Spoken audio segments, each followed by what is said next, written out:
I know what Emerson said about a foolish consistency, but I'm still struck by this discussion.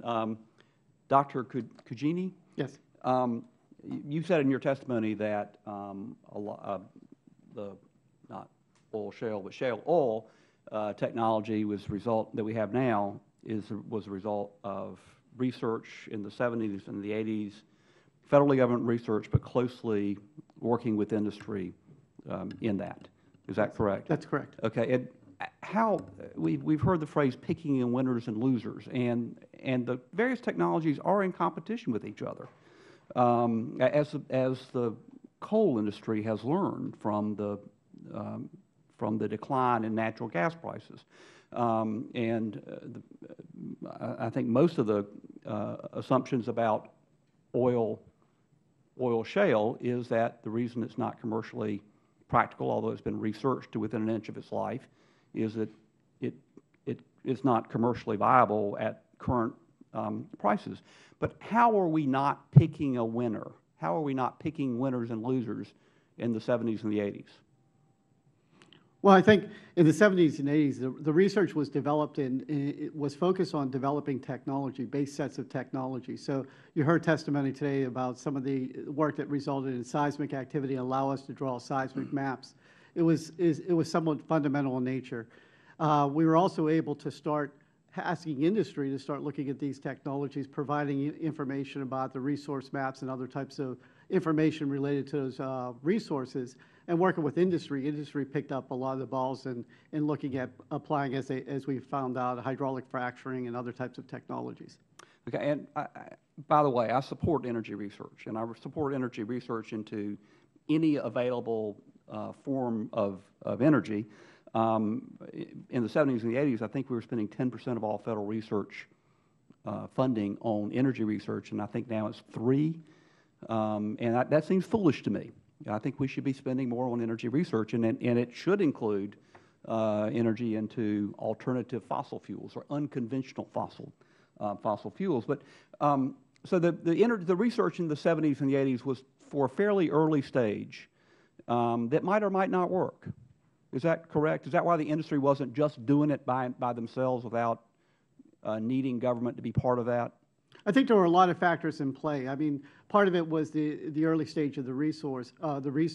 There was also a lack of information relative to whether that resource was actively there and actively extractable.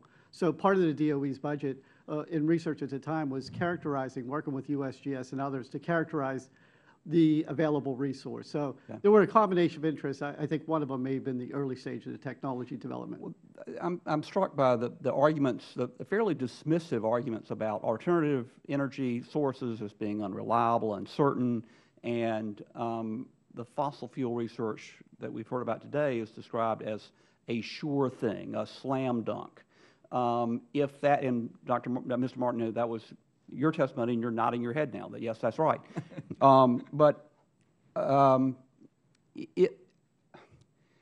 If it is a slam dunk, if we know it is going to be profitable, why do we need to be funding it? Why is that not an ordinary business expense for the industry that will produce it? It seems like the more logical funding should be for early stage research for technologies that might or might not prove to be commercially viable. Dr. Cugini, I'm sorry. Could you walk me through that? Could you explain that to me? Well, there's still somewhat risk factors associated with some of the technology. So take, for example, exploiting a natural gas resource from shale development. Right now, there's incentive to exploit that resource because at about 20% extraction of the gas, which current technologies, give or take, give us, it's economically recoverable. But there is potential to access quite a bit more of that gas through novel techniques.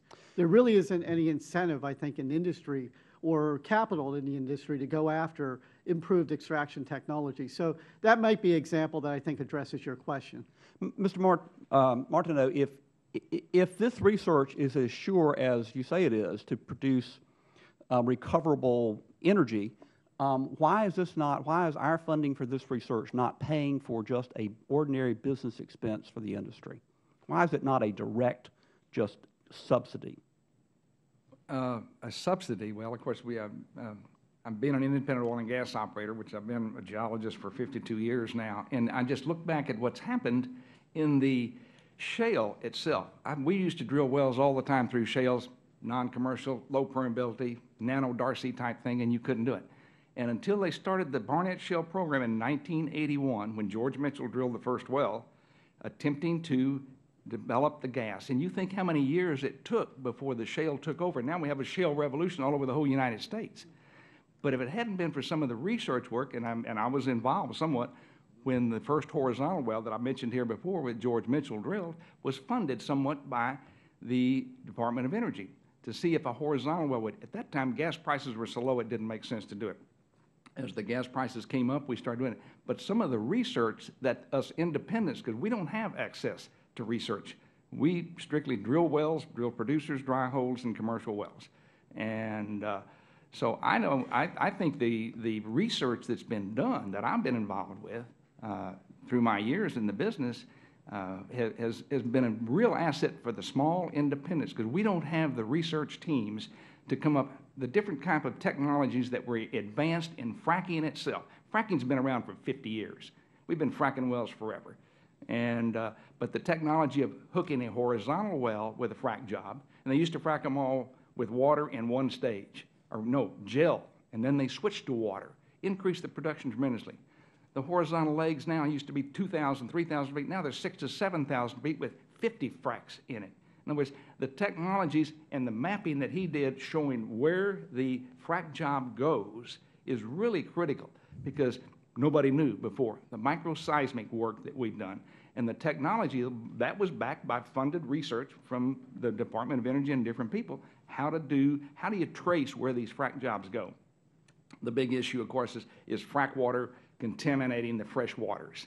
And that mapping that he showed, it only goes 150, 200 feet away from that wellbore. To go up into the freshwater zone, it doesn't happen. There's never been a well yet that has been contaminated by a frack job from the freshwater zones. They've been contaminated, all right, but it's because of poor casing, cementing, or the lack of integrity in the pipe, which has caused the water.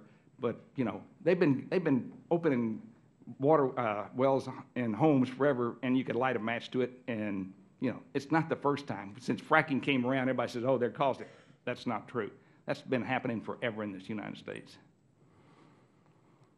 Thank you very much.